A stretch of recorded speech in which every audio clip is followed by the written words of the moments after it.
Okay, guys. So I want to talk. I want to touch on the issue of healthcare, especially when it comes to mental issues. And you know, healthcare. When well, I shouldn't say healthcare. When you see a doctor for an issue, right?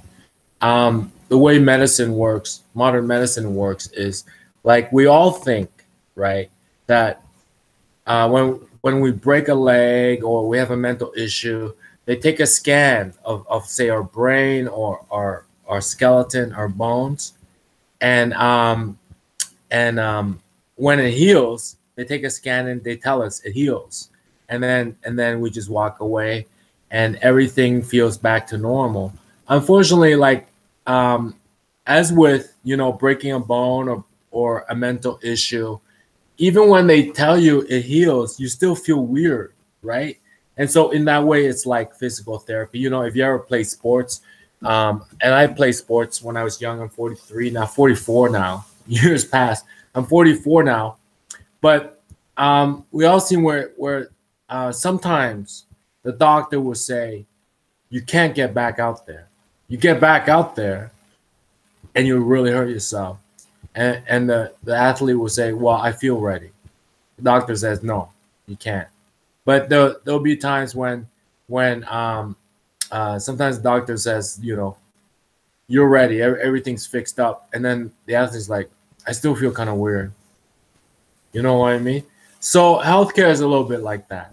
So that's why people get caught up in sort of like addiction, using opioid and stuff like that. Because I'll tell you, sometimes some people get off their medication too soon, and then or sometimes like when the doctor says, okay, the medication's over, some people still feel like they still need it, because it's more, it's even when you're after your bone is fixed or your brain is fixed, um you still have these like sensations throughout your body, like these aches and pains. And if you ever broken a bone, if the weather changes, the air pressure changes, you have all sorts of new aches and pains throughout your body. So that's sort of like healthcare. You're never back to like God-given body again. So, but it's also sort of like between you and the doctor, and even if they take scans and they run tests and stuff, you still have these new sensations, like these aches and pains from your broken parts and from your broken brain and stuff that you have to learn to deal with.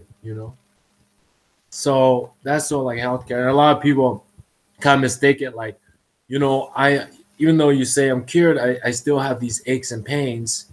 So can I have more painkillers or something like that? Or with mental issues, like I feel well, I'm just gonna go off it. So you cannot fight the doctor, but you have to work with the doctor. It's like fighting your team coach at that at that point. It's dysfunctional relationship. You have to work with them, even though you guys have different, or like you feel differently. You have to work with your doctor, because a lot of times, when you visit your doctor, they do not run tests um, on that visit. A lot of it is like, describe to me these symptoms, describe to me your condition today. You have to, and you also have to be honest, right, with a view to getting better. So healthcare, and health issues, kind of like physical therapy. After you break a bone or something, you have these new aches and pains. But apparently, the doctor says you can run a marathon perfectly fine. Same with brain issues. So there you go. After depression, it's like you kind of have this different perspective, and is not so much falling back into depression, or like after you learn how to smoke, or after you learn how to drink wine. You have a new sensation, but it doesn't mean becoming alcoholic, or smoking, abusing cigarettes or something. So that's healthcare, right? And that's sort of like getting well. You're never back to your original God-given body. for sure. But that's the price some people pay for living a reckless life. All right, so I want to get that off into my video diary. I'll see you guys later. Bye-bye. I'll probably be back with a post for compgiving.com. Bye. Bye.